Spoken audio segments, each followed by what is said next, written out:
Hello everyone, Bigg Boss season 9 రీసెంట్గా ఈ week అయితే బర్నీ గారు ఎలిమినేట్ అవ్వడం జరిగింది. సో ఇది ఎంతవరకు ఫెయిర్ అంటారు? సో ఇదే అంశం మీద ఒకసారి విశ్లేషణ తీసుకుని శేషరావు గారిది వెల్కమ్ చెప్పేద్దాం. స్టూడియోలో ఉన్నారు. Hello sir. హలో సార్, ఇప్పుడు బర్నీ గారి ఎలిమినేషన్ ఫెయిర్ అంటారా? ఎందుకు ఇలా జరిగింది? అదంతా చూస్తే కనుక గత కొన్ని రోజుల నుంచి సోషల్ మీడియాలో వస్తున్నటువంటి న్యూస్ కానీ, బిగ్ బాస్లో జరుగుతున్న పరిణామాలు కానీ, బిగ్ బాస్గా షోకి హోస్ట్ చేస్తున్నటువంటి నాగార్జున చేస్తున్న కామెంట్స్ కానీ, అక్కడ లోపల దువ్వాడ మాధురి గారు వ్యవహరిస్తున్న తీరు కానీ, ఇవన్నీ చూస్తుంటే కనుక అది బిగ్ బాస్ హౌసా లేదంటే దువ్వాడ హౌసా అనేటువంటి ఒక అభిప్రాయం కలగక మానద్దు. అలాంటి అభిప్రాయాలను కూడా అందరూ చాలా మంది సోషల్ మీడియా వేదికగా చేస్తూ ఉన్నారు. అంటే ఎందుకు సార్ అట్లా?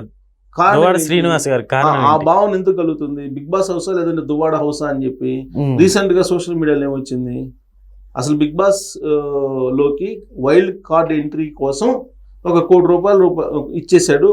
ఎవరికి? బిగ్ బాస్ షో నిర్వాహకులకి ఇచ్చేశారు దువ్వాడ శ్రీనివాస్, తన ప్రియురాలకి ఒక గిఫ్ట్ లాగా అని చెప్పి సోషల్ మీడియాలో రకరకాల పోస్ట్ చేస్తున్నారు.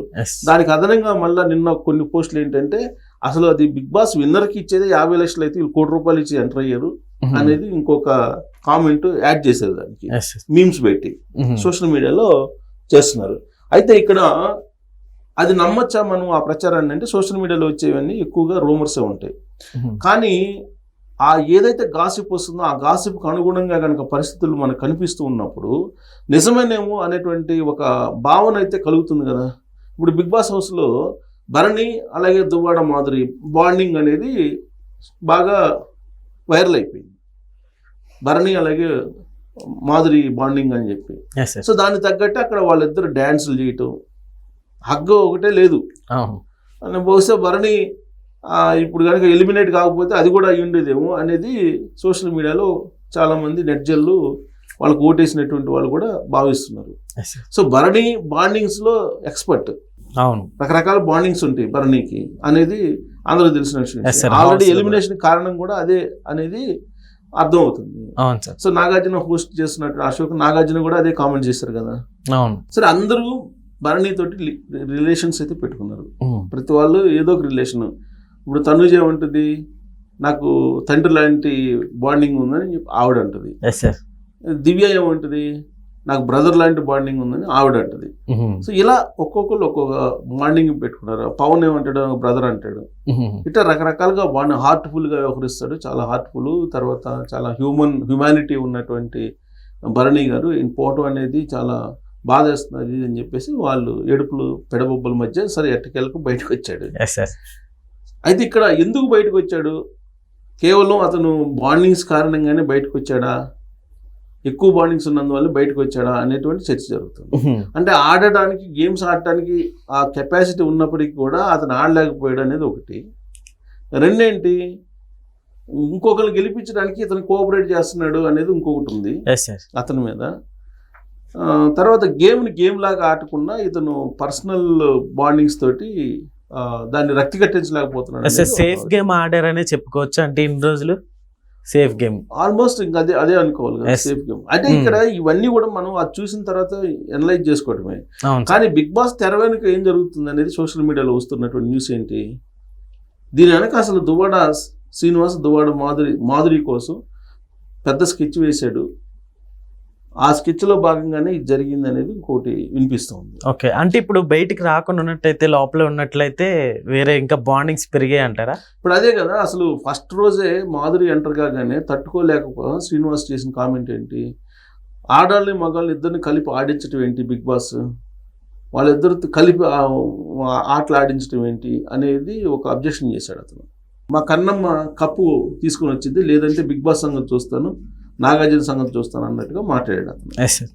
సో ఇవన్నీ చూస్తూ ఉంటే తెర వెనుక ఏదో జరుగుతుంది ఈ బిగ్ బాస్ షోలో సీజన్ 9లో అనేది అనిపిస్తుంది. ఎందుకంటే లేదంటే ఇప్పుడు మాధురి ఉంది, మాధురి పర్ఫార్మెన్స్ ఎలా ఉందనేది అందరూ చూస్తున్నారు. ఫస్ట్ ఫేజ్ అంతా ఆమెని ఒక రకంగా చెప్పాలంటే ఈవిడ స్క్రీన్ మీద కనిపిస్తే మేము టీవీలు బంద్ చేస్తామని చెప్పి చాలా మంది కామెంట్స్ పెట్టారు. వైల్డ్ కార్డ్ ఎంట్రీ అయిన ఫస్ట్ 2 days ఈవిడ నోటికి దురద, నోరు బారేసుకుంటుంది అని చెప్పి చాలా మంది ఆవిడ్ని వ్యతిరేకంగా కామెంట్ చేశారు. సార్ ఆ తర్వాత ఈవిడ ప్రోమోలో కావచ్చు, సో ఎపిసోడ్లో కావచ్చు అంతగా ఫోకస్ చేసినట్టు కూడా కనిపించట్లేదు సార్. అంటే నెగిటివిటీ బయట కనిపించకూడదని అనుకోవచ్చా? ఇప్పుడు తర్వాత అసలు ఎక్కడ కనిపించట్లేదు అవును. నిజంగానే ఆవిడ పర్ఫార్మెన్స్ కూడా ఏం లేదు కదా. Yes. ఆ తర్వాత ఆవిడని రేషన్ ఇన్ఛార్జ్ గానే ఏదో చేసినట్టున్నారు దాంట్లో. తర్వాత కొన్ని కిచెన్ సంబంధించి ఏదో పెట్టారు. ఆవిడ పర్ఫార్మెన్స్ ఏం లేదుగా, ఒక భరణితో డాన్స్ చేయటం తప్ప ఈ మధ్యకాలంలో ఆవిడ పర్ఫార్మెన్స్ ఏముంది, భరణితో డాన్స్ చేసింది. ఆ డాన్సే భరణి కొంప ముంచిందేమో, ఎలివేషన్ కారణం అని చెప్పి చాలా మంది భావిస్తున్నారు. కానీ ఆ డాన్స్ చూసి తట్టుకోలేకపోయాడు బయట ఉన్నటువంటి దువ్వాడ శ్రీనివాస్. అందుకే దువ్వాడ శ్రీనివాస్ ప్రజల కారణంగానే ఈ ఎలిమినేషన్ జరిగింది అనేది భరణి అభిమానులు చాలా మంది కామెంట్లు పెడుతున్నారు. ఓకే. సో మొత్తం మీద ఏంటంటే దీని వెనక డబ్బు, పొలిటికల్ ఇన్ఫ్లుయెన్సు, తర్వాత కప్పు ఎవరికి వెళ్ళాలి, ఎవరికి వెళ్ళాలి అనేది ముందే డిసైడ్ అయింది అనేది ఈ సీజన్లో స్పష్టంగా కనిపిస్తుంది అనేది చాలా మంది భావిస్తున్నారు. సార్ రియాలిటీ అనేది అసలుకి మిస్ అయిందని అనుకోవచ్చు కదా ఇలాంటివన్నీ జరుగుతున్న పరిణామాలు. ఇప్పుడు ఆ షో చూస్తే రియాలిటీ కనిపించట్లేదు. జనరల్గా నేను షో చూడను, కాకపోతే ఈ అనాలిసిస్ చెప్పాలి కాబట్టి మాధురి ఎంటర్ అయింది కాబట్టి పొలిటికల్ రిలేటెడ్ షో అయిపోయింది అది బిగ్ బాస్. దాంతో ఖచ్చితంగా ఫాలో కావాల్సి వస్తుంది. అందుకని నేను ఫాలో అవుతుంటే ఆ షోలో అసలు ఏముంది, కనీసం ఒక మెసేజ్ అని ఉందా, లేదు పోనీ వాళ్ళ ఆటలు గేమ్స్ ఆడిస్తున్నారు, ఆ గేమ్స్లో అయినా అర్థం ఉందా అని అంటే అది లేదు.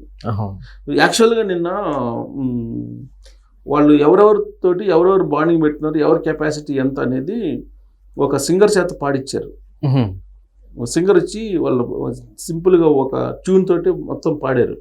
అతను పాడినటువంటి పాటలు ఎవరు ఏంటి అనేది చాలా క్లియర్గా చెప్పేసేసాడు. అతను ఎవరు పర్ఫార్మెన్స్ ఎలా ఉంది అనేది క్లియర్గా అతను సాంగ్స్ రూపంలో చెప్పాడు.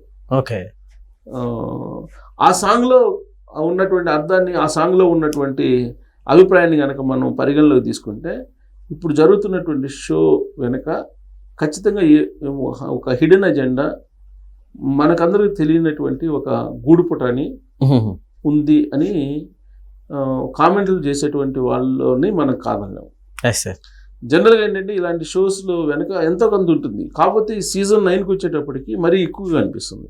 ఇప్పుడు నాగార్జున కూడా హోస్ట్గా ఇప్పుడు క్లియర్గా తనుజని అడిగేటప్పుడు ఆయన ఏదేమైనటువంటి ఫీలింగ్స్ తోటి ఉంటారు, అలాగే దివ్యాన్ని అడిగేటప్పుడు ఎలా ఉంటారు, అలాగే రీతు చౌదరిని అడిగేటప్పుడు ఎలా ఉంటుంది, అలాగే మాధురిని అడిగేటప్పుడు ఎలా ఉంటుంది అనేది మనకు క్లియర్గా అర్థమవుతుంది.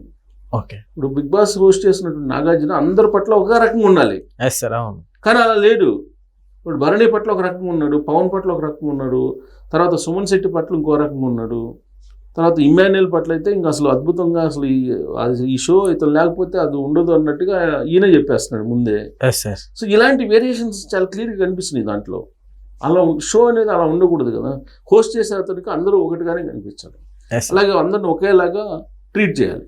కానీ ఆ ట్రీట్మెంట్ ఇచ్చే దాంట్లో ఫిజికల్ బాడీ మూమెంట్స్ కానీ, లేదంటే వాయిస్ మాడ్యులేషన్ కానీ, ఇవన్నీ కూడా డిఫరెంట్గా కనిపిస్తున్నాయి, ఒక్కొక్కరు ఒక్కొక్కలాగా కనిపిస్తున్నాయి. మరి అది షో హోస్ట్ చేసేటువంటి నాగార్జునకి నిర్వాహకులు ఇచ్చినటువంటి డైరెక్షనా, లేకపోతే నాగార్జునే చేస్తున్నాడా అనేది అదొక పెద్ద చర్చ.